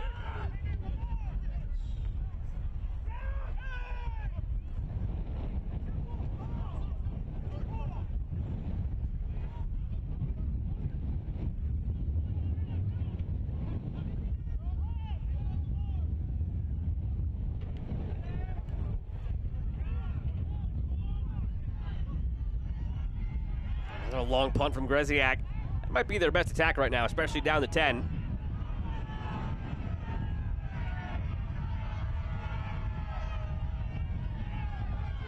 I agree, especially if you can get Diallo to occupy one of the two center backs, potentially make him think that you're going to check and challenge for that ball. You've got an off-shoulder run from one of the wingers. And we've said it, this Tulsa Athletic side has some speed underneath Diallo. Favorable bounce here for FC Tulsa. Battle at the edge of the area. Diallo. Just that first touch takes it so far away because of a bounce it took on the surface. Nothing coming easy. Back for Batista. Chip for Diallo.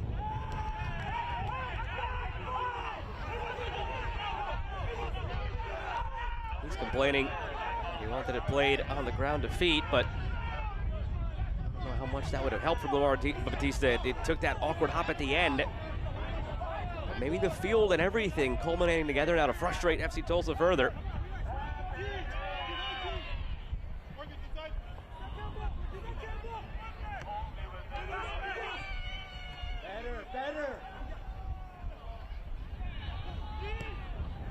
And centrally, chance for FC Tulsa, deflected, loose in front, saved by Greziak. Don't know how much he knew of it, but he got his right foot onto it. He's still celebrating back there. You love to see it. What a big-time save from Krzyzak. He has been excellent tonight. It's actually a really lovely touch to cut off the Tulsa Athletic defender, and Krzyzak has been anything but hesitant coming off that line. Confident, brave, really trying to give his team those big moments to turn some momentum back in their favor.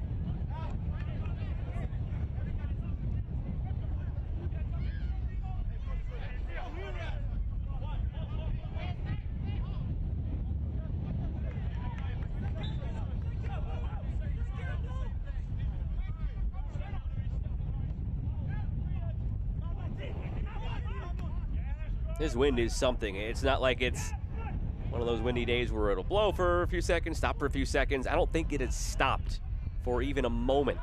It has gone from neutral of maybe 15, 20 miles an hour to upwards of 30, and the wind, quote unquote, stopping is just briefly slowing down to a measly like 15-mile-an-hour range. It has been relentless. Honestly, whoever comes out of this match with 3 points, it's going to be well earned, and it's not going to be because of the other team's strategy, and they had to be so cognizant, so intelligent to break it down. There's really been nothing pretty about this game. Neither team has played well, I think, or performed the way that they want to, but it's going to be well earned just because of the conditions that they've had to battle through. Especially if they have to battle through an extra half hour.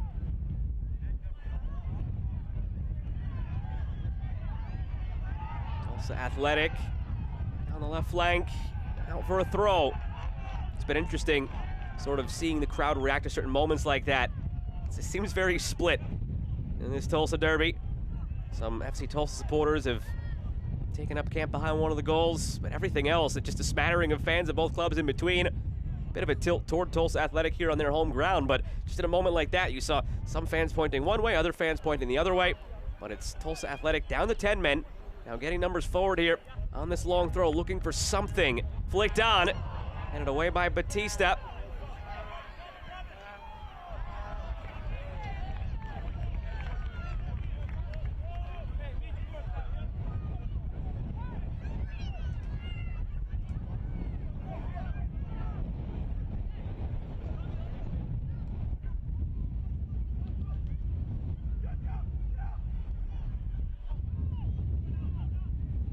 Played in behind. FC Tulsa looking for it. Chipped in front, header off the line.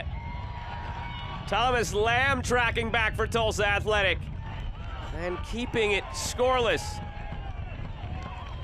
How many times are we going to see the Tulsa Athletic back line come up big time? It's a lovely touch from the FC Tulsa attacker. Beats Vargas. The right idea to just chip it back into the 2-3 oncoming runners. The dedication of this Tulsa Athletic back line has been second to none tonight. Corner again in swinger.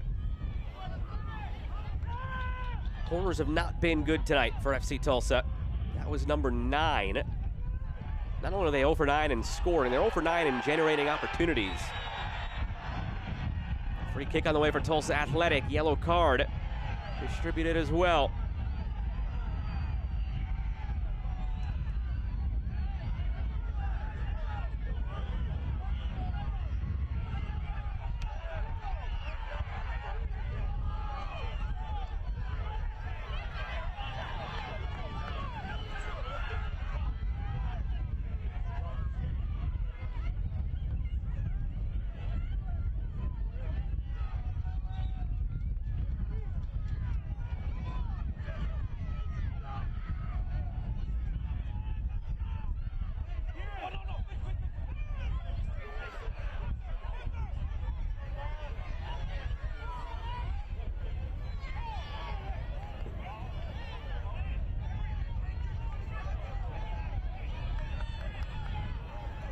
In this wind, are you thinking about a shot from here? It's about 35 yards out, roughly. More? I'm not going to pretend to know distances, but I do know mentality, and I think you're absolutely going for it. It's closer to 40 than it probably is 35. Well, let's see what Luis Flores has up his sleeve. Was also the corner kick taker that almost had the Olympico. Peñaranda's certainly afraid. He's got a four-man wall from this distance. Flores goes for a goal, and it's saved by Peñaranda. You commit a foul in your own half if you're FC Tulsa. Guess that it's coming on goal in this wind. What a strike from Flores. He has been excellent tonight in terms of service.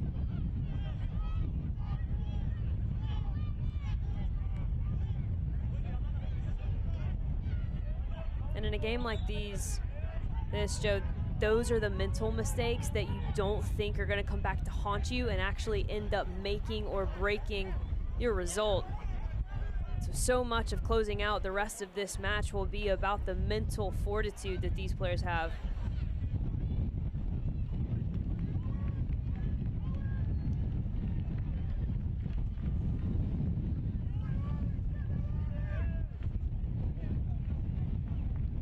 Mitchell Cashin comes on for Tulsa Athletic. Tulsa Athletic substitution in the 78th minute, coming on number 11, Mitch Cashin. Coming off number 19, Luis Flores. The free kick was Luis Flores' last involvement. For Tulsa Athletic. Almost went out the hero. Dozen minutes remaining. Extra time looms. Penalties perhaps beyond that.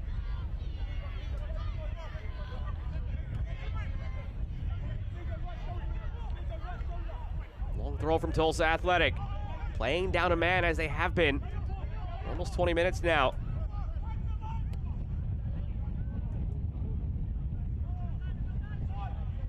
He'll stay down here. Diallo centering. Cleared by Delence Pierre. Won the championship last year. NUSL championship with Colorado Springs Switchbacks.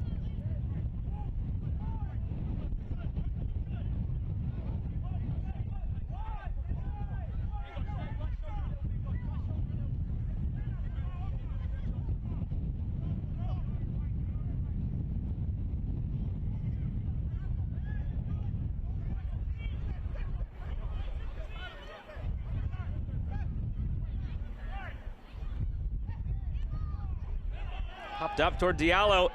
Contact there. Diallo tries to hit it. And just shielded out safely by Batista. Has some words with Diallo as he walks on by.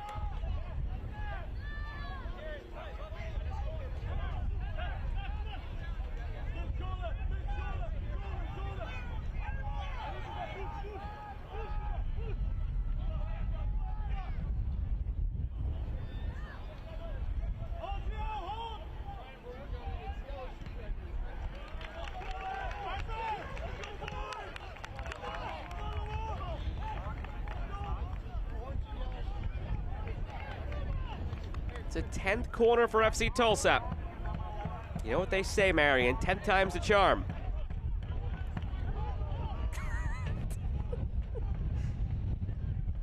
I don't think that's it. Could be. In swinger this time, the header, it's loose in front. Almost 10th time the charm for FC Tulsa as it's cleared. If you would have actually made that a real saying, I would have lost it.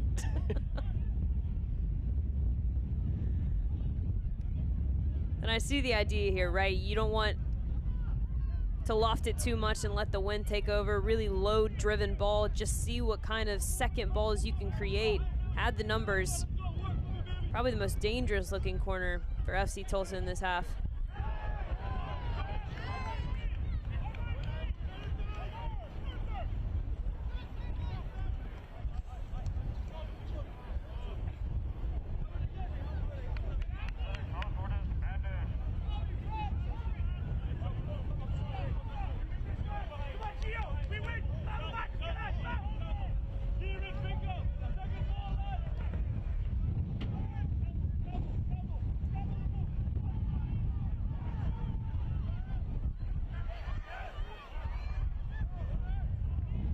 Goal kick.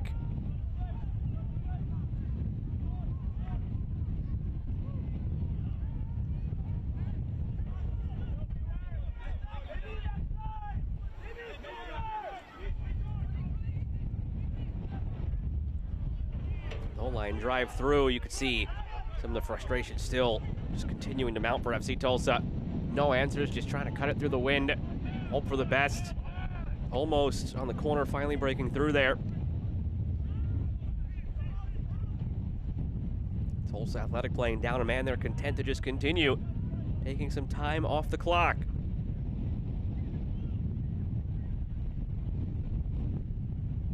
At the halftime point of extra time between Texoma and Foro, it is Foro up 2-1.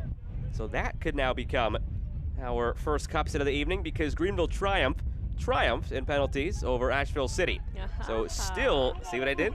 Still no cup sets here tonight. Foro could be the first. Tulsa Athletic hoping to be in that category as well. A brace for Brian Padilla in that 4-0 game against Texoma, formerly of North Texas and FC Dallas, and prior to that, University of Maryland. 2 goals tonight for 4-0. Chance brewing here for FC Tulsa. A penalty, a handball on an awkwardly bouncing ball. Marion, you've said tonight it doesn't have to be pretty. That one just lumped it over the top. It hopped up awkwardly off the surface, and now from 12 yards out, FC Tulsa has a chance.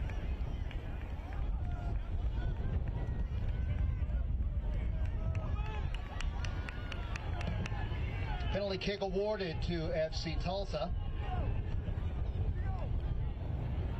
What have we said? Put the ball in dangerous areas and good things might just happen. And mistakes have been brewing this entire night. We knew that one was going to land in a big-time moment, and it does here for FC Tulsa.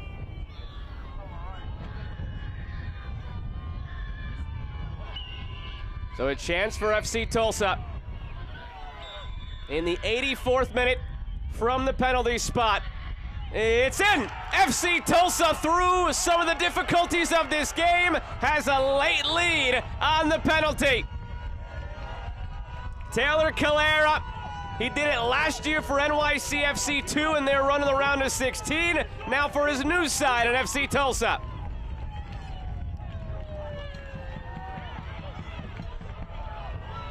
FC Tulsa goal in the 84th minute. Number 9, Taylor Calera. Calera with the goal from a penalty kick, 84th minute. FC Tulsa 1, Tulsa Athletic 0.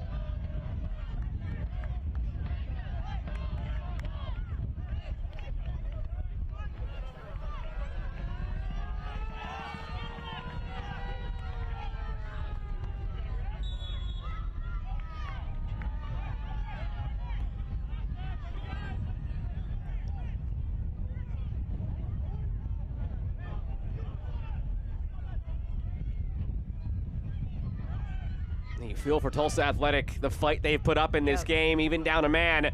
An awkward, unlucky bounce that leads to a penalty there. An unwitting handball. Now they're down a goal with 5 minutes to play. Have to open up, save made! Whoa. The best of the evening from Greziak. He's still trying to keep this as close as he can. Give the 10 in front of him, or now 9 in front of him, excuse me, a chance. He's been the star of this game.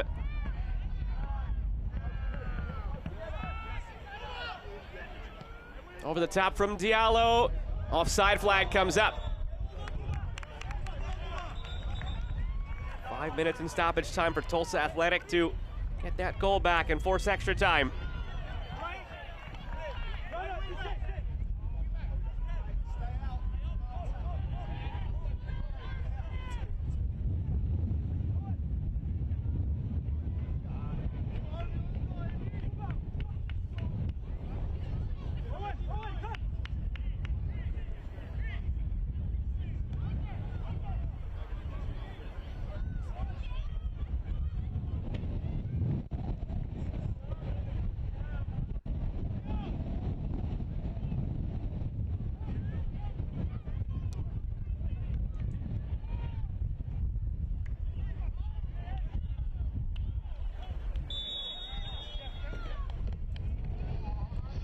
FC Tulsa substitutions in the 87th minute, coming off number 2, Owen Dom. Number number 6. Owen Dom. Boubacar Diallo coming off for FC Tulsa. Harvey St. Clair and A.B. Sissoko coming on. Some late defensive-minded substitutions here for FC Tulsa. Up a goal, up a man. And Diallo off. When these teams met in 2023, Tulsa Athletic got a goal by Jonathan Harris, who's out there on the field tonight again wearing 17. That came in the 63rd minute. That was the lone goal and a 1-0 Tulsa Athletic win. Back in 2022, it was 2 early goals in the first half for FC Tulsa. Tulsa Athletic brought one back very late on. A 2-1 win for FC Tulsa. This is the 3rd meeting in the Tulsa Derby all time in Open Cup. Leaning the way of FC Tulsa right now on a Calera penalty as they look for more. I don't know if outside of the boot curl or near post was the answer there. Maybe he was thinking with the wind, trying to do some math there, some angles. Did you ever play physics. paper toss, or then like original iPod? You know that I don't know like a lot of things, right? You had to account for the wind in that. I think that's what he was tapping into there. So my answer is no. Okay. But I'm sure someone that is watching this broadcast can absolutely relate to you. Not you, though. No. I also can't relate to you on many movies. Oh, that I knew. I stay away from movies with you, yeah.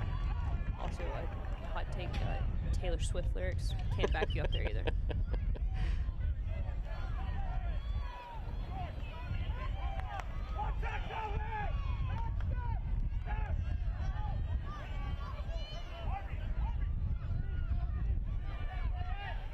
Long toss. Trying to skim it along. Jonathan Harris cleared by FC Tulsa. 2 minutes plus stoppage time.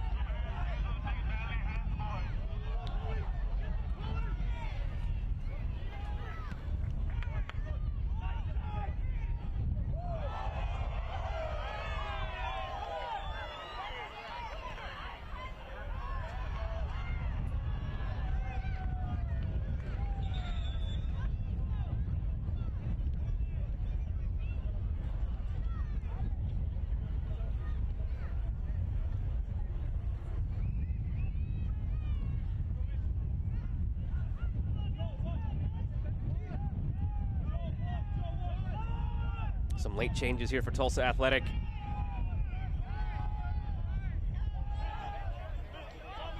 Getting Joseph Ruiz off. Moreno coming off. Rafa Zaldivar on for fresh legs in the attack. Committing an extra number forward now. Jonathan Harris joining that top line with Boubacar Diallo.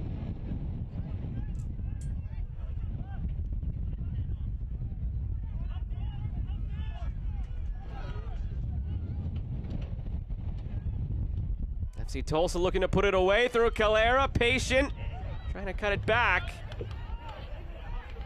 Now gets it back, Calera, and it's saved again by Greziak.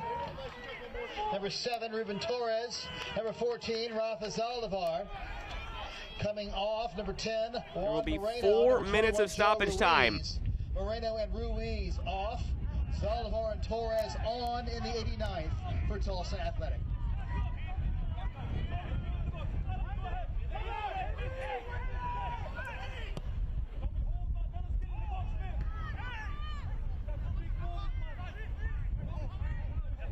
Here's where you got to start to go with no regard if you're Tulsa Athletic.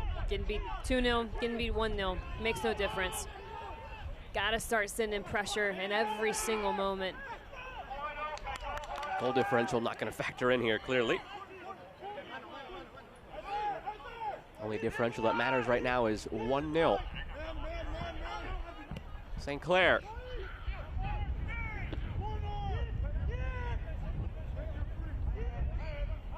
Take it to the corner, bleed the clock. FC Tulsa thought they drew a free kick instead of throw for Tulsa Athletic.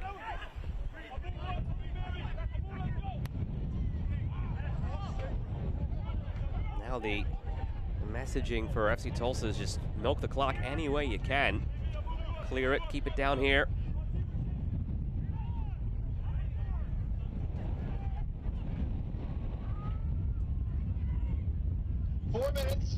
Four minutes of stoppage time.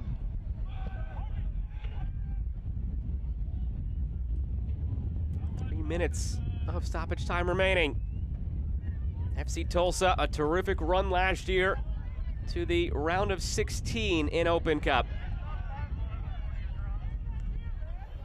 They beat Northern Colorado in the third round. And that was the Northern Colorado side that beat this Tulsa Athletics side in the earlier rounds. And FC Tulsa goes on the road, beats the Pittsburgh Riverhounds in an all-USL championship matchup.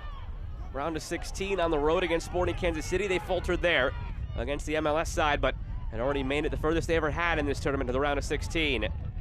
Trying to get back there again.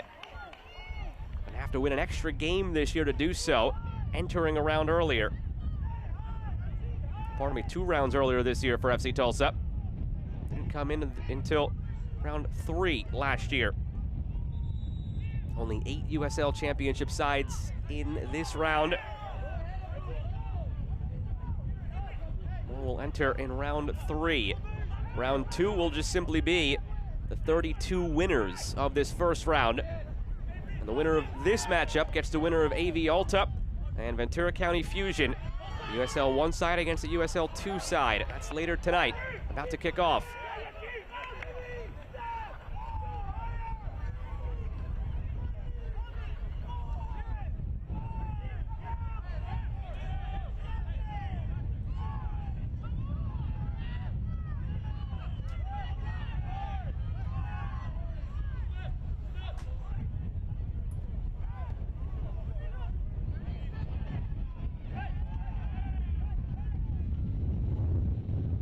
Minute remaining.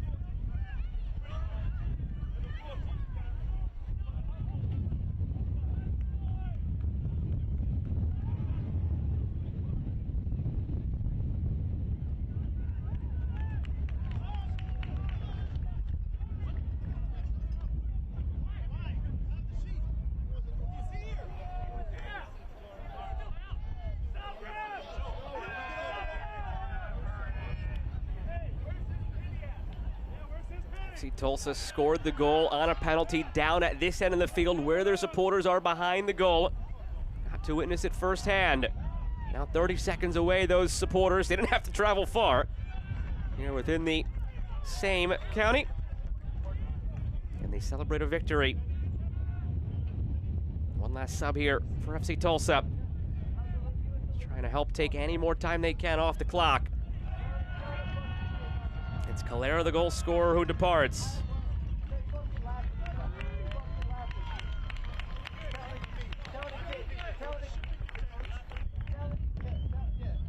FC Tulsa substitution in the 90th minute. Coming on, number 22, Stefan Lukic. Coming off, number 9, Taylor Calera.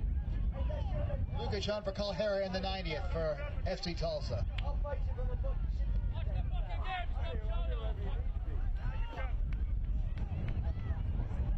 4 minutes have come and gone. It's out for a Tulsa Athletic throw. FC Tulsa pleading for a final whistle.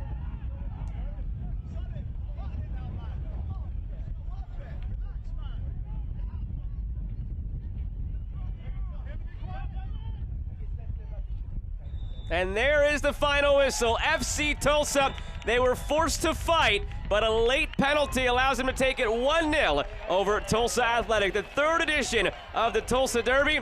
First 2 were split. Now it's FC Tulsa on to round number 2 of the 110th Lamar Hunt U.S. Open Cup. You got to be proud if you're the community supporting Tulsa Athletic for their resilience, their defensive performance. Ultimately, just one moment that ended up with a penalty kick to send FC Tulsa into the next round. But if you're Luke Spencer with FC Tulsa, wasn't pretty, but you got it done, and for that, you're proud of your guys. Take a look back at the highlights from this matchup between Tulsa Athletic and FC Tulsa.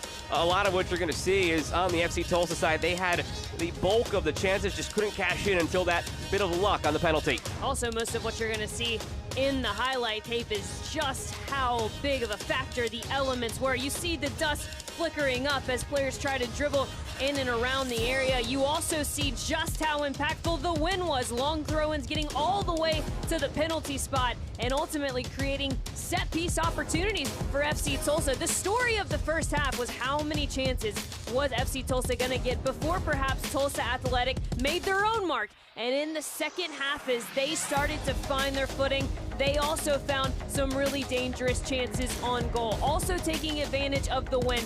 but it was not going to be enough. FC Tulsa ultimately started to find some success over the top. I tell you what, though, the Tulsa Athletic goalkeeper, Krzyzak, was phenomenal, and we had to see some big-time saves from both goalkeepers, just given the nature of the win. Corner after corner, 10th, 11th, was never going to go in the back of the net for FC Tulsa, but a lofted ball into a dangerous area, an unforgiving handball in the area, a penalty kick awarded, and it was taken well under pressure. And ultimately, Joe, we knew it was going to come down to one moment probably defining this game, and it's exactly what happened. And a little bit poetic for FC Tulsa. It was Harris who purely accidentally, you saw there, committed that penalty. It was Harris who scored when Tulsa Athletic beat FC Tulsa 2 years ago. Now he is the victim of that penalty. Calera scores it, and it finishes 1-0. Stats paint the picture that we saw. FC Tulsa was in control. Marion, like you said, Tulsa Athletic heads held high, but it's FC Tulsa going through, much deserved for as much as they had to fight tonight in the elements as well. Couldn't agree more. There's something to be said about just having to put the game plan away and come out and grind out a win. That's exactly what the USL Championship side did.